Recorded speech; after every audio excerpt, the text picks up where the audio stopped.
ভোটের পরেই বাংলায় হিংসার খেলা চলছে। অশান্তি যেন কিছুতেই পিছু ছাড়ছে না। বিজেপি নেতার বাড়ি ভাঙচুর, হামলা, এই সমস্ত কিছু হচ্ছে। বাড়ির দরজা থেকে জানালার কাচ আস্ত থাকছে না কোনো কিছুই, সেই অভিযোগ সামনে আসছে। ভেঙে চুরমার করে দিচ্ছে তৃণমূল আশ্রিত দুষ্কৃতীরা। এই একই সঙ্গে প্রাণে মেরে ফেলারও হুমকি দেওয়া হচ্ছে বলে অভিযোগ সামনে এসেছে। ভোট পরবর্তী হিংসার এই ঘটনায় আতঙ্কে গেরুয়া শিবিরের নেতারা। তবে এবারের ঘটনা একেবারেই উল্টো। এবারে খুন হয়েছেন এক তৃণমূল কংগ্রেসের কর্মী। আর এই গোটা ঘটনায় কংগ্রেসকে দায়ী করছে রাজ্যের শাসক দল তৃণমূল কংগ্রেস। ঘটনাস্থল মুর্শিদাবাদের শামশেরগঞ্জ। এই মুর্শিদাবাদে একসময় কংগ্রেসের বলা যেতে পারে যে ভালোই হ্রাস ছিল। বছর 25-এর মৃত ওই যুবকের নাম সুরজ শেখ। তার বাড়ি শামশেরগঞ্জ থানার হোগলাবাড়ি গ্রামে। কিভাবে ঘটলো এই ঘটনা এবার সেটাই আপনাদেরকে জানাবো। পরিবারের লোকজনের অভিযোগ যে মঙ্গলবার হঠাৎই এলাকার বেশ কয়েকজন কংগ্রেস আশ্রিত দুষ্কৃতীরা তারা ইট পাটকেল ছুটতে থাকে, আর তাতেই এলাকা উত্তপ্ত হয়ে ওঠে। ঘটনাস্থলেই ইটের আঘাতে মৃত্যু হয় সুরজ শেখ নামে ওই যুবকের। পুলিশ মৃতদেহ উদ্ধার করে ময়না তদন্তের জন্য পাঠিয়েছে। সুরজ শেখ তৃণমূল কংগ্রেসের কর্মী বলেই কিন্তু দল সূত্রে জানা যাচ্ছে।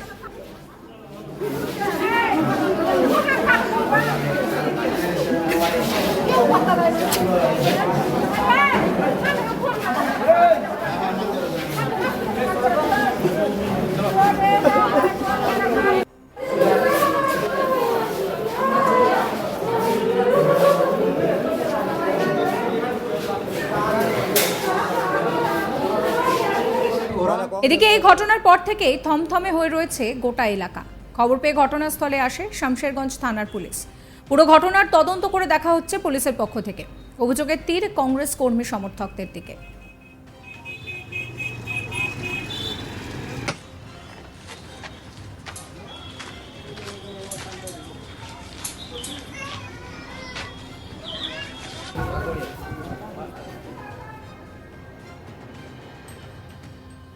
মৃতের আত্মীয় রাহুল শেখ কি বলছেন শোনাবো। আজকে আমরা কোনো কিছুই নেই, আমরাও নিয়ে যাই না কিসের জন্য কী হলো। হঠাৎ এরা ঈদের বাইরে মানুষ খাওয়া দাওয়া করে ঘুমিয়েছিল। হঠাৎ করে 25 থেকে 30 জন দুষ্কৃতী এসে হঠাৎ করে সবারই বাড়ি ঢুকে ইটের অ্যাটাক, লাঠি, বম নিয়ে এসে হামলা করে দেয়। এবং এই ছেলেটা নমাজ পড়ে এসে শুধু বসে এসে ওই ঝেন্টুর ছেলে শিশু মোহাম্মদ, মানে শিশু, হ্যাঁ এই ছেলেটা বাড়িতে বসেছিল, শিশু এবং এই মাঞ্জা, তারপর এই মানে আপনার ঝেন্টু, আজমাইল, মানে অনেকটি মানে আপনাকে পরিচিত। তারপর ওই পাড়া থেকে আপনার আর ওই পাড়া থেকে কিছু দুষ্কৃতী এসল, মানারুল, নুর ইসলাম, ইসরাইল, বাদু এসে ইট নিয়ে ছেলেটা বসেছিল। ইট নিয়ে এসে ছেলেটা বুকে মেরে দেয় সঙ্গে সঙ্গে যেমনি মেরে দেয় ছেলেটা সঙ্গে পড়ে যায়। বসেছিল সঙ্গে শুয়ে গেছে। আমরা হাসপাতাল নিয়ে আসি, তড়িঘড়ি হাসপাতাল নিয়ে এসে বলে যে মারা গেছে।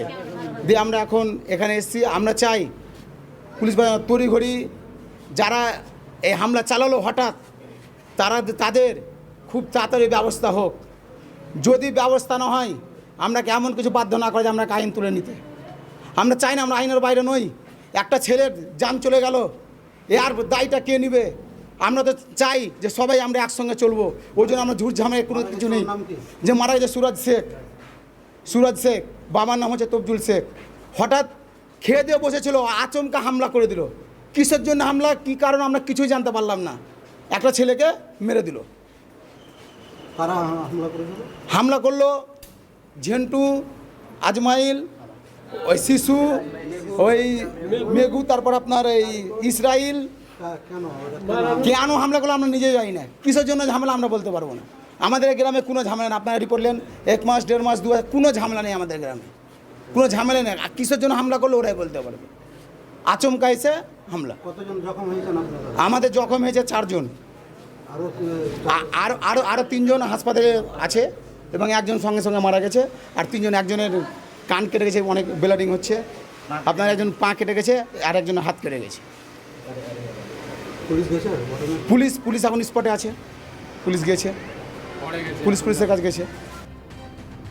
যদিও কংগ্রেস নেতৃত্ব এই অভিযোগকে একেবারে অস্বীকার করছে, এলাকায় শান্তি বজায় রাখার অনুরোধ করা হচ্ছে। কংগ্রেস নেতা মোহাম্মদ শামসুল আলম কি বলছেন শোনাবো।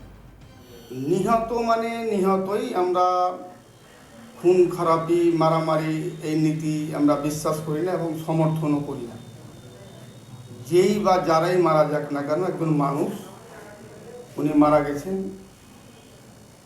ওনার আত্মা যেন আল্লাহ জান্নাতবাসী করেন এটা কামনা করব। এবং এলাকাবাসীকে বলবো যে সামান্য কিছু নিয়ে একে অপরের সঙ্গে ঝগড়া ঝামেলায় জড়িয়ে না গিয়ে এই রকম মারামারি কাটাকাটি হানাহানি না করে প্রশাসনিকভাবে যারা দোষী ব্যক্তি তারাকে চিহ্নিত করে প্রশাসন নিশ্চয়ই তার ব্যবস্থা গ্রহণ করবে।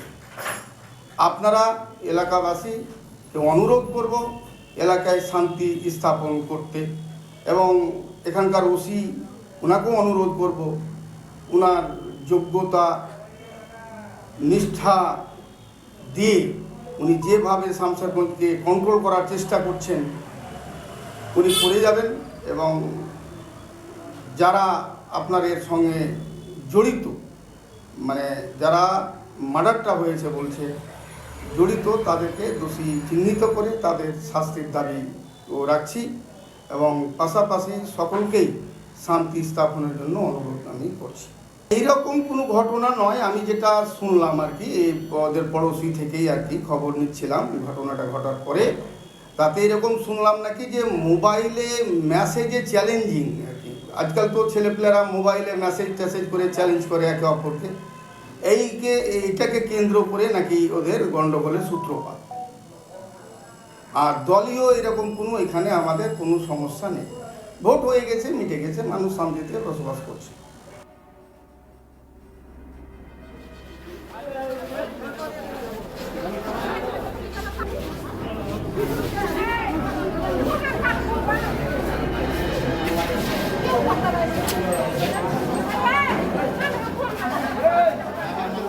ওরা ওরা কংগ্রেস করে আমরা তৃণমূল করি।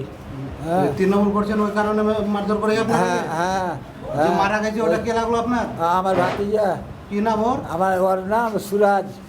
কিসে মারা গেল? ওর বুকে ইট দিয়ে দিয়েছে, একবারে গোটা ইট মেরেছে বুকে। ওর ঘটনা কোথায় কোথায় ঘটেছে এটা? হ্যাঁ কোথায় ঘটেছে? হোগলাবাড়ি, আমার বাড়ির ভিতরে মেরেছে। হোগলাবাড়ি আমার বাড়ি। সাবস্ক্রাইব করবেন আজ তাক বাংলার ইউটিউব চ্যানেলকে, ফলো করবেন হোয়াটসঅ্যাপ চ্যানেলও।